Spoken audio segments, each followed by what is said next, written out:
नमस्कार, good morning, सुप्रभात हमारे परिवार नोबल नेचर आरएस में दोस्तों आपका हार्दिक स्वागत और अभिनंदन अभिव्यक्त किया जाता है। दोस्तों आज की मोटिवेशन लाइन है मेरी मातृभाषा संस्कृत में, अपूर्व कोपी कोशयम विदिते तव भारती वययतो वर्दी मायाति सम मायाति संचयात। इसका अर्थ यह है दोस्तों हिंदी में कि सरस्वती मैया के इस भंडार की ये विशेषता होती है कि जो जितना खर्च करेगा उतना ही बढ़ता है। यानी कि दोस्तों ज्ञान और शिक्षा का कोई लेवल नहीं होता, ये कभी खुद के पास रखने से नहीं बढ़ती दोस्तों। इसका आप जितना सब्सक्राइब करें, जितना बढ़ाओगे उतना ही आपको फायदा मिलेगा। दोस्तों आपसे मेरी यही रिक्वेस्ट है इस श्लोक के माध्यम से कि कम से कम उन लोगों तक पहुंचा दो जिनके पास सोर्स की कमी है, जो कहीं न कहीं लक्ष्य या फिर कोई बुक ला गाइड बुक लाके उससे पढ़ते हैं और अपना लक्ष्य प्राप्त करने से भटक जाते हैं। उन लोगों तक पहुंचा दो दोस्तों। राजस्थान जी के जो मैं टॉपिक्स पढ़ा दूंगा उससे बाहर 1% जाने की संभावना नहीं है दोस्तों। और अगर कोई इससे भी डीप में चला जाएगा तो वह किसी को नहीं आएगा दोस्तों, आपको ही नहीं।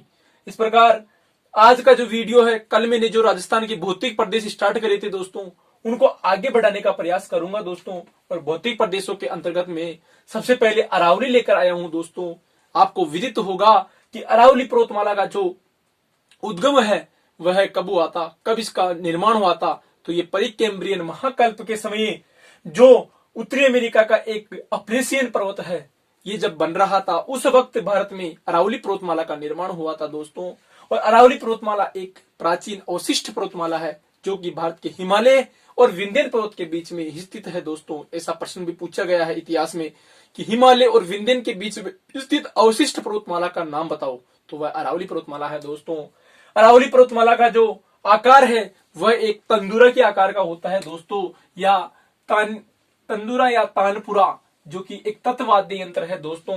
इस वाद्य यंत्र से भी इसकी तुलना की जाती है दोस्तों। इसके अलावा बात करूं अरावली पर्वतमाला का विस्तार, तो अरावली पर्वतमाला का विस्तार गुजरात में पालनपुर से दिल्ली में रायलसीना पर्वत राष्ट्रपति का भवन बना हुआ है इसके ऊपर, या फिर JNU campus Jawaharlal Nehru university campus जो है उन दोनों के बीच में फैली हुई है दोस्तों।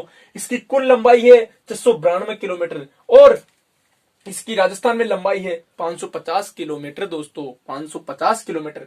इसके अलावा बात करूं दोस्तों, अगर आप इसका विस्तार की बात करोगे तो ऐसा प्रश्न भी इतिहास में पूछा गया है और पूछा जा सकता है कि इसका विस्तार किस दिशा में है। तो इसका विस्तार दोस्तों दक्षिण पूर्व से उत्तर पश्चिम की ओर है, दक्षिण पूर्व से दक्षिण पश्चिम से उत्तर पूर्व की ओर है दोस्तों, दक्षिण पश्चिम से उत्तर पूर्व की ओर है दोस्तों, दक्षिण पश्चिम से उत्तर पूर्व की ओर है। इसके बाद में बात करूं दोस्तों आगे कि अरावली जो पर्वतमाला है इसका विस्तार राजस्थान के कितने जिलों में है। इसका विस्तार राजस्थान के 10 जिलों में है दोस्तों मुख्य रूप से, जिसमें आपके सामने नक्शे में दिखा रखा है। उदयपुर है दोस्तों। इसके अलावा राजसमंद के अलावा भीलवाड़ा में भी थोड़ी बहुत है दोस्तों, अजमेर है, नागौर है, जयपुर है, सीकर है, झुंझुनू है, अलवर है, आदि जिलों में ये फैला हुआ है। सिरोही है दोस्तों।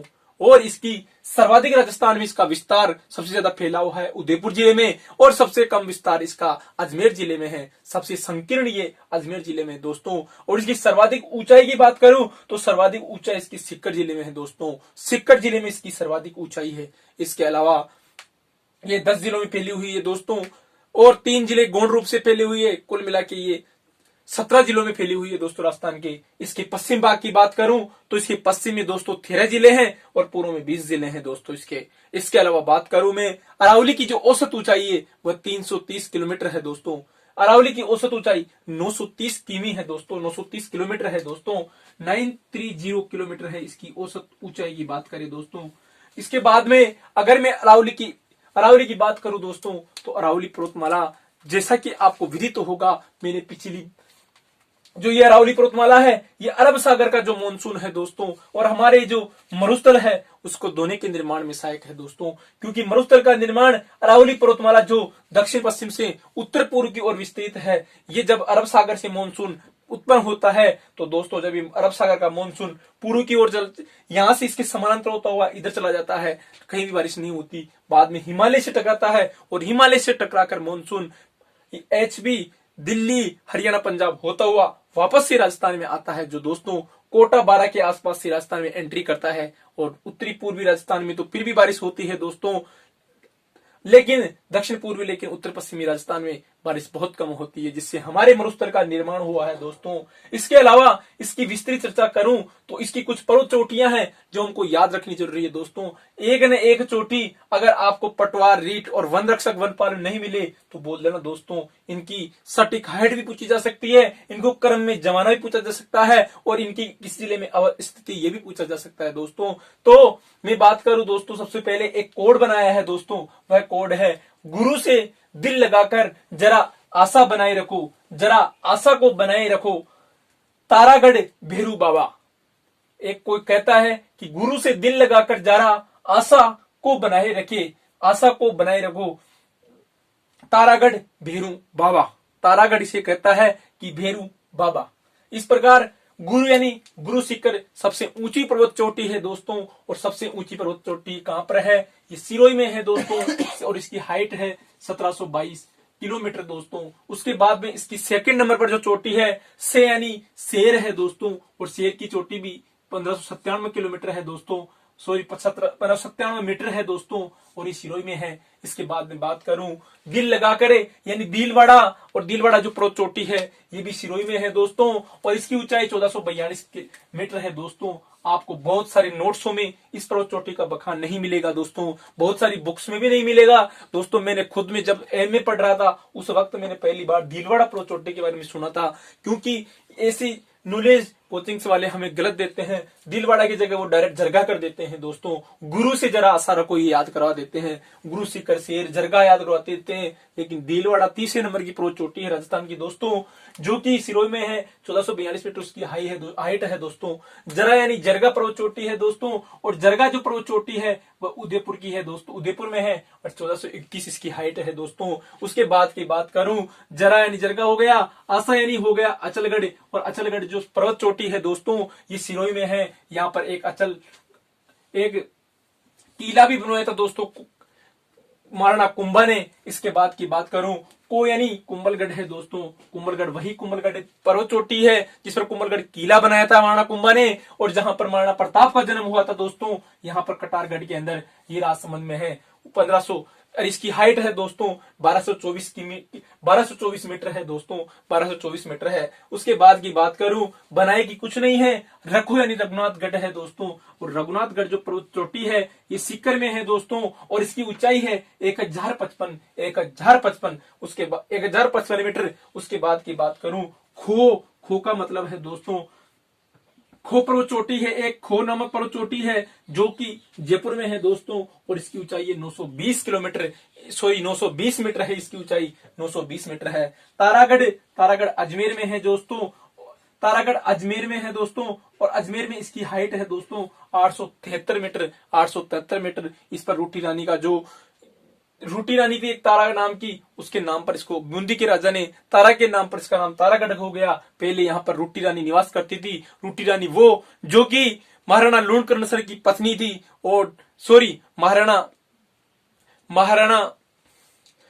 मेवाड़ के एक महाराणा था मालदेव, उसकी पत्नी थी रूटी रानी, वो इसी तारागढ़ किले में रहती थी दोस्तों। इसके बाद की बात करूं भेरू, तो भेरू की यहाँ पर कोड था, तो यहाँ पर भेराज पर्वतमाला है, पर्वत चोटी है दोस्तों, जो कि झुंझुनू में है, जिसकी हाइट 782 किलोमीटर है दोस्तों, सॉरी 782 मीटर है। बाबाई पर्वत चोटी, और बाबाई पर्वत चोटी झुंझुनू में है दोस्तों, जिसकी 782 है दोस्तों, 10 मीटर का अंतर है। इनको आपको दे दिया जाता है कि निम्न पर्वत चोटियों को क्रम में जमाइए, तो तारागढ़ आ गई दोस्तों 873, भेरू आ गई, भेराज आ गई दोस्तों अलवर की 792, और बाबाई आ गई झुंझुनू की 782 मीटर, और भेराट जयपुर की आ गई दोस्तों जो कि 704 मीटर है दोस्तों।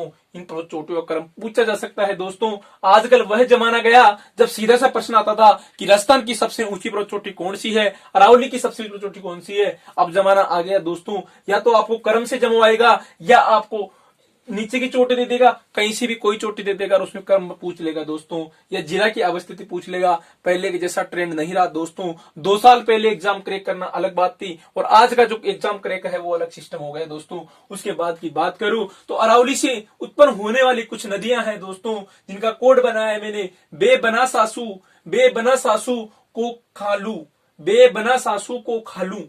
इसका मतलब यह है कि बे यानी बेड़च, बेड़च जो नदी है ये गोगुंदा के पटार से निकलती है दोस्तों, उदयपुर से। और जब बेड़च नदी उदयपुर, चित्तौड़, प्रतापगढ़ होती हुई भीलवाड़ा के पास में एक त्रिवेणी संगम होता है, जहां पर बनास, बेड़च और मेनाल नदी एक जगह मिलती है दोस्तों। बनास, बेड़च और मेनाल नदी आपस में मिलती है, त्रिवेणी संगम है दोस्तों। मांडलगढ़ से पहले, मांडलगढ़ बिहार के, मांडलगढ़ भीलवाड़ा में है दोस्तों।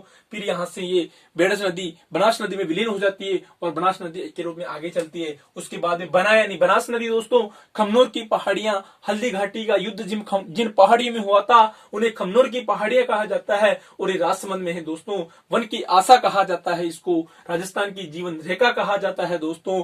लेकिन आजकल राजस्थान की जीवन रेखा इंदिरा गांधी नहर को कहा जाने लग गया दोस्तों। इसके अलावा सुकड़ी नदी पाली से निकलती है, जो भी अरावली पर्वत से ही निकलती है दोस्तों। यानी कोटारी नदी दिवेर की पहाड़ियों से निकलती है दोस्तों। और दिवेर की पहाड़ियां आपको विदित होगा, ये भी राजसमंद में है। दिवेर का युद्ध 1782 में महाराणा प्रताप और अकबर के बीच में हुआ था दोस्तों। और हल्दी घाटी का युद्ध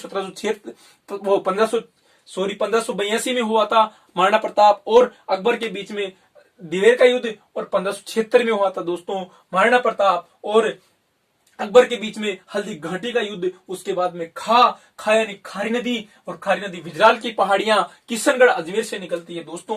विजराल की पहाड़ियां किशनगढ़ अजमेर से निकलती है। यानी लूनी नाग पहाड़ अजमेर से निकलती है दोस्तों। इस प्रकार ये प्रमुख नदियां हैं जिनका उद्गम अरावली से होता है। इसके अलावा अरावली को कहां पर क्या कहा जाता है दोस्तों, अरावली को अडावाला पर्वत भी कहा जाता है दोस्तों। बेहद इंपॉर्टेंट है दोस्तों। आपको ये भी क्वेश्चन डाला जा सकता है कि अडावाला पर्वत की कितनी लंबाई है दोस्तों, अरावली को ही अडावाला पर्वत कहा जाता है दोस्तों।